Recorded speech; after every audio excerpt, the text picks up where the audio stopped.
દિલ્હીના મુખ્યમંત્રી અરવિંદ કેજરીવાલને 15 એપ્રિલ સુધી જેલમાં મોકલી દેવામાં આવ્યા છે. ઈડીની કસ્ટડી પૂરી થયા બાદ કેજરીવાલને દિલ્હીની રાઉઝ એવન્યુ કોર્ટમાં રજૂ કરવામાં આવ્યા હતા. ઈડીએ વધુ કસ્ટડીની માંગ કરી ન હતી. ત્યારબાદ કોર્ટે તેમને 15 દિવસ માટે ન્યાયિક કસ્ટડીમાં જેલમાં મોકલવાનો નિર્ણય કર્યો. સૂત્રોના જણાવ્યા અનુસાર કેજરીવાલને તિહાડ જેલની બેરેક નંબર 2 માં રાખવામાં આવશે. તેમની સાથે બીજા કોઈને નહીં રાખવામાં આવે.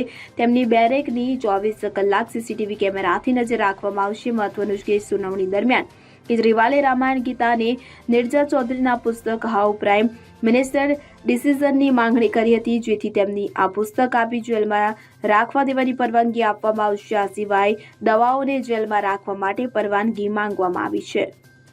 Bureau report CN24 news. હવે જુઓ દેશ દુનિયાની તમામ ખબરો તમારી આંગળીના ટેરવે. ઉઠાવો મોબાઈલ અને Google Play Store પરથી ડાઉનલોડ કરો અમારી CN24 ન્યૂઝ મોબાઈલ એપ.